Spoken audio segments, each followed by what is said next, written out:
Now this story is quite interesting. He spent 39 years in prison for a crime he didn't commit. Now the man accused of raping Lovely Bones, author of Alice Sebold, has been exonerated.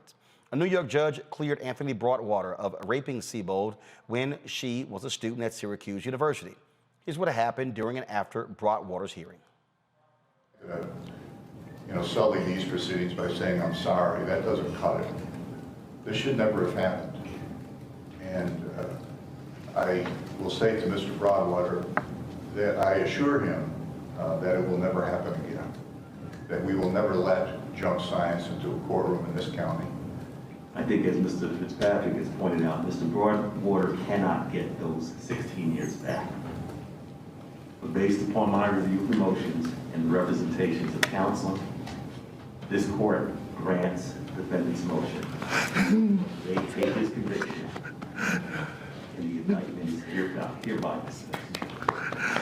Thank you, Judge. That concludes the proceeding. Thank you, Your Honor. Thank you, Judge. I couldn't help but cry. The relief that a district attorney of that magnitude would side with me concerning this case is so profound. I did everything I could do to always show people that, hey, I'm never that type of guy. I never could be that type of guy. A lot of doors been slammed in my face for jobs. She wanted children. I wouldn't bring children in the world because of this. And now we're past the age we can't have children. Ruined his life. His life has been ruined over this, not just incarceration, but wrongfully being labeled a sex offender. These are things that he will never get back. So she wrote this book, and it was being made into a movie that is actually in the works on Netflix. But here's what's interesting here. It was actually the movie, Julian, that led to all of this. The folks who were working on the script, they discovered there were discrepancies between what she writes in the book and the actual case. One of the writers then hires a private eye to check the stuff out. Well, all of a sudden, first of all, the man had been in jail for 16 years. But all of a sudden, they found out that something was awry. They then reach out to him to pass it on. He then actually hires an attorney. That is what actually led to this exoneration. Now, again, the man here, first of all, Broadwater, he went to prison. He was released from prison in 1998, okay, when he was 38 years old. But this has been over his head for all of these years, and he finally gets exoneration. But it was the movie, the Netflix movie, that actually led to this. And as a result of the exoneration, the actor, Victoria Pedretti, she's dropped out of the movie.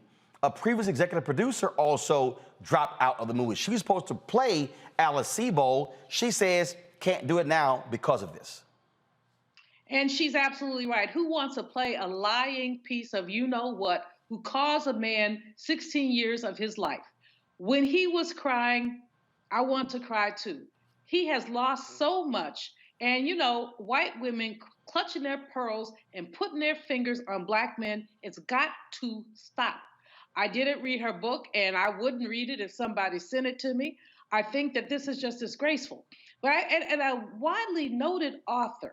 I mean, perhaps she was mistaken, but she's held by this story, turned it into a book, turned it into a revenue source, turned her fake rape with her false accusation of this black man into a revenue source. Netflix needs to trash this movie.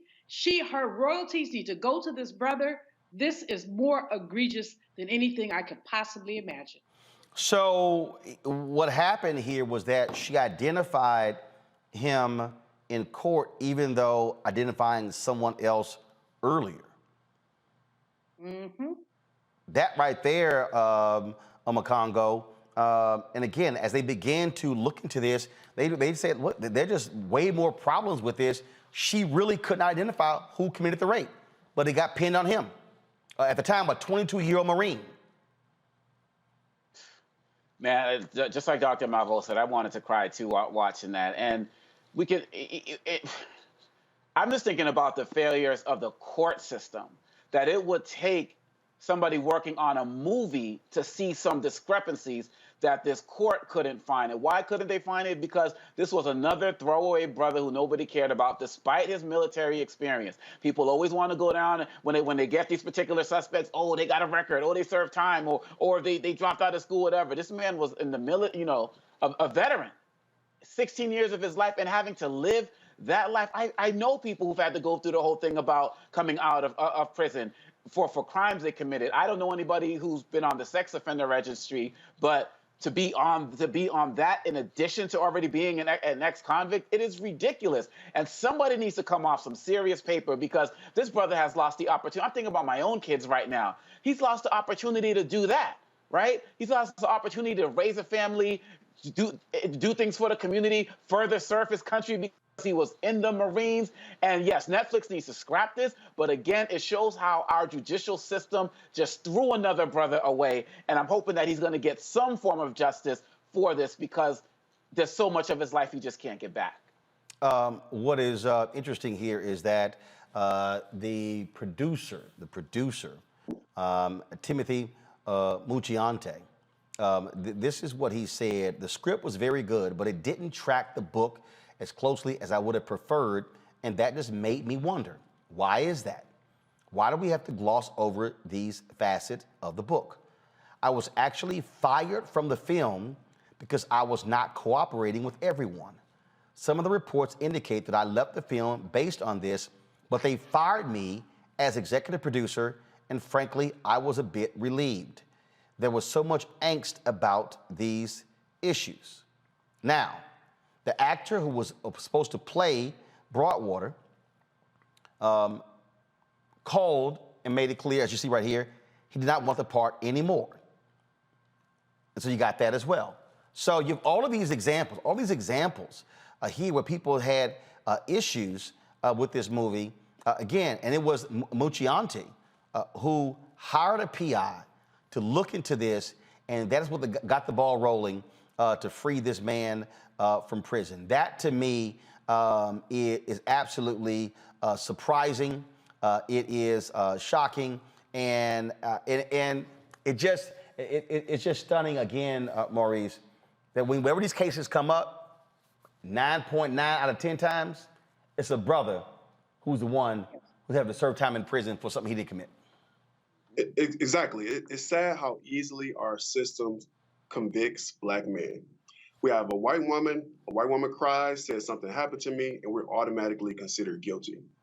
But the important thing that the country has been doing is we've been getting progressive prosecutors elected from all over the country.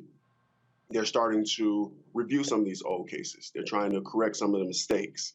And it's so unfortunate that so many individuals have lost years of their lives as a result of wrongful convictions, such as in this situation. We had recently Kevin Strickland, who was recently released after serving years after being accused of murder. We have Malcolm X murderers. Their convictions were recently overturned by progressive prosecutors. That's what we need. I'd like to see the shift that this country is making in correcting some of these wrongs and these injustices that our people have been ensuing for years. Well, actually, I got an idea. How about if Netflix does a movie on him? There you go. Yeah, There you go. Just saying. As Amakongo has said earlier, we don't know what happens to these brothers when they are falsely accused, when they are then released, when, like Mr. Strickland, as Maurice has mentioned, you get out, you don't have any money. Mr. Strickland, 60-some years old, he's not going to get Social Security because he hasn't paid into it. The state of Missouri has denied him any recompense because there's no DNA evidence. Well, there would be no DNA evidence because he wasn't there. How could there be DNA when he wasn't there? If the state of Missouri paid him the $36,000 per year that they say they pay people, he get $1.5 million. Well, thank you, GoFundMe, for the people who raise the money, but that ain't the bottom line. The bottom line is they keep crushing Black men, and we need to know how people survive. That's a Netflix movie. All right, folks, back to our Roland Mark Unfiltered video in just one moment. That spin class was brutal. Well, you can try using the Buick's massaging seat. Ooh, yeah, that's nice. Can I use Apple CarPlay to put some music on? Sure, it's wireless. Pick something we all like. Okay, hold on. What's your Buick's Wi-Fi password? Buick Envision 2021. Oh, you should pick something stronger. That's really predictable. That's a really tight spot. Don't worry, I used to hate parallel parking. Me too. Hey. Really outdid yourself. Yes, we did. The all-new Buick Envision, an SUV built around you. All of you. Folks, Black Star Network is here. Oh, no punches! I'm real revolutionary right now. Support this man, Black Media. He makes sure that our stories are told. Thank you for being the voice of Black America, Roland. Stay black. I love y'all. All momentum we have now, we have to keep this going. The video looks phenomenal. See, this difference between Black Star Network and Black-owned media and something like CNN. You can't be Black-owned media and be scared. It's time to be smart. Bring your eyeballs home. You dig?